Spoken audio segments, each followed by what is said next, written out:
Hello मेरे प्यारे प्यारे बच्चों, आज हम कहानी सुनेंगे 3 होशियार बकरों की, जो कि बहुत चतुर हैं। चलिए चलिए जल्दी से चलते हैं अपनी कहानी की ओर। एक समय की बात है जब 3 होशियार बकरे एक नदी के पास घास वाली पहाड़ी प्रदेश में रहा करते थे। सबसे छोटे बकरे का नाम था चतुर छोटा बकरा, बीच वाले का नाम था होशियार बकरा और तीनों भाइयों में सबसे बड़े बकरे का नाम था बुद्धिमान बकरा। उन्हें पूरे दिन मीठी हरी भरी घास खाना बहुत पसंद था। वो नदी का ठंडा ताजा पानी भी पिया करते थे। उन पहाड़ियों पर तीनों भाई बड़े आनंद से रहते थे। तीनों बस दिन भर खाते खाते और खाते रहते थे। जल्द ही उन्हें पता चला जहां पर वे रहते हैं उन्होंने वहां की सारी घास खा ली है। उन्होंने खाकर सारी घास खत्म कर दी। फिर छोटा बकरा भाई रोते रोते बड़े भाई से कहता है, अब हम क्या खाएंगे? फिर बीच का होशियार बकरा कहता है, फिक्र मत करो भाई, नदी की दूसरी तरफ भी तो देखो, वहां पर रसीली हरी भरी घास का स्वादिष्ट घास का मैदान है। सही कहा। ऐसा कहते हुए बड़ा बुद्धिमान बकरा आता है और कहता है, बस हमें ये नदी का पुल पार करना है और उस पार बड़ी रसीली घास है खाने के लिए। लेकिन पुल पार करना बड़ा घातक था। जब उन्हें पता चला कि एक बड़ी दुर्गंधी भयानक लाल आंखों वाला राक्षस उस पुल के नीचे रहता है, उस वक्त 3 बकरे बहुत डर गए।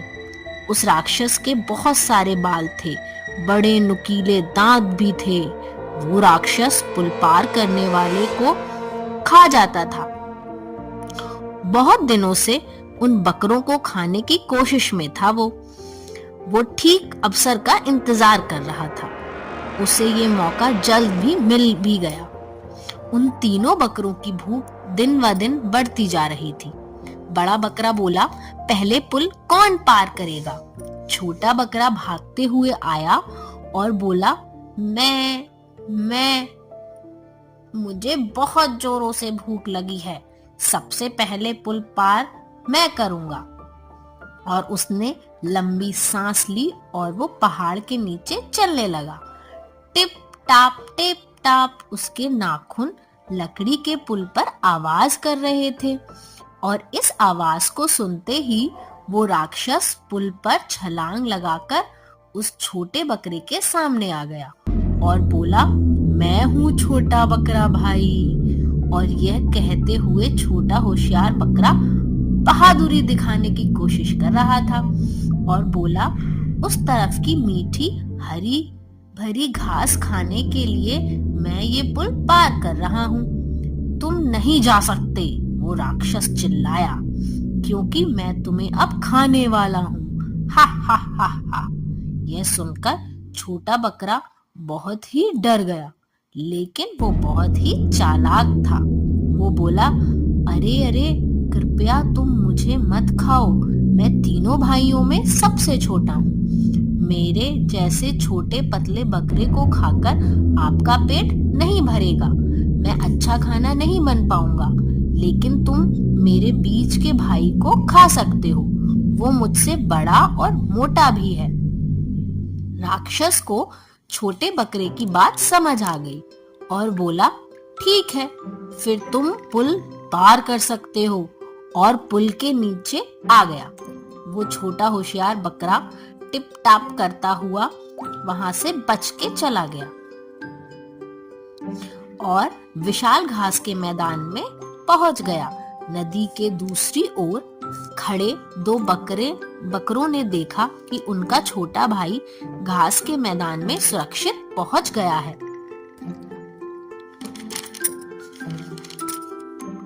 अब बीच वाला बकरा भाई बोला, अब मैं जाऊंगा।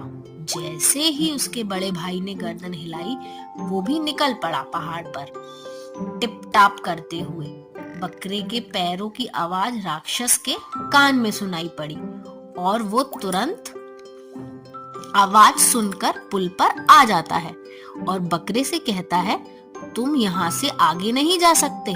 अब बकरा घबराते हुए पूछता है, क्यों? तो राक्षस जवाब देता है कि अब तुम मेरे भोजन बनोगे, मैं तुम्हें खा जाऊंगा। हा हा हा हा। यह सुनकर होशियार बकरे ने होशियारी दिखाते हुए कहा, तुम मुझे खा तो सकते हो, लेकिन तुम एक गलती कर रहे हो। देखो, मेरे अंदर तो केवल हड्डी और चमड़ी ही है। अगर तुम थोड़ी और देर ठहरोगे तो तुम मेरे बड़े भाई को जरूर खा सकते हो। वो मुझसे भी बड़ा है, दिखने में भी और उम्र में भी, और निश्चित ही वो तुम्हारे लिए बहुत उत्तम भोजन बन सकता है। राक्षस को उसकी बात समझ आ जाती है और ज्यादा मांस के लोभ में वह बीच के होशियार बकरे को जाने देता है। अब बीच का होशियार बकरा भी पुल पार करके घास के हरे भरे मैदान में पहुंच जाता है। फिर नदी के दूसरी ओर बड़े बकरे ने देखा कि उसके दोनों भाई मैदान में सुरक्षित पहुंच गए हैं। अब वो भी पहाड़ पर निकल पड़ा। पुल पार करते वक्त उसके पैरों की आवाज राक्षस के कान में सुनाई पड़ती है। फिर राक्षस तुरंत कूदकर पुल पर उसके सामने आ जाता है और बड़े बकरे से कहता है, कौन है जो मेरे पुल पर इतना टप टप करते हुए जा रहा है? फिर बड़ा बकरा कहता है, मैं बड़ा बकरा हूँ, मेरे दोनों भाई पुल पार कर उस घास के मैदान में गए हैं, मैं भी उनके पास जा रहा हूँ। फिर राक्षस कहता है, लेकिन तुम कहीं नहीं जा सकते, क्योंकि अब मैं तुम्हें खा जाऊंगा। हा हा हा हा। और मैं बहुत भूखा हूँ। लेकिन अपने छोटे भाइयों की तरह वो राक्षस से डरने वाला नहीं था, क्योंकि वो खुद बड़ा और ताकतवर था। उस बड़े होशियार बकरे ने अपने नाखून पुल पर जमाए और अपने नुकीले सींग दिखाते हुए राक्षस की ओर दौड़ पड़ा। बड़े बकरे के नुकीले सींगों से राक्षस के पेट में ऐसा घाव हुआ कि वो उठ ही नहीं पाया और बहुत देर करहाते करहाते ना जाने डर से कहां भाग गया। और फिर वो बड़ा बकरा भी टिप टाप करते हुए विशाल घास के मैदान में चला गया और वहां जाकर अपने छोटे और बीच के भाई से मिला। फिर तीनों बकरे मजे से वहां रहने लगे और वहां दिन भर हरी भरी घास खाते और ठंडा नदी का पानी पीते थे।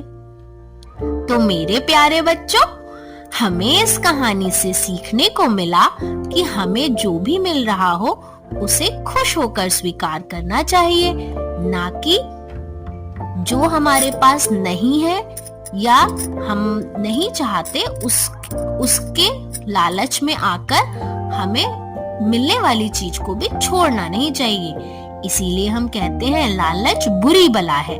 तो लालच कभी मत करो, जो मिल रहा है उसे खुशी से स्वीकार करो और हमेशा खुश रहो। चलिए अब इस कहानी को यहीं समाप्त करते हैं और मिलते हैं एक नई कहानी के साथ। तब तक के लिए टाटा।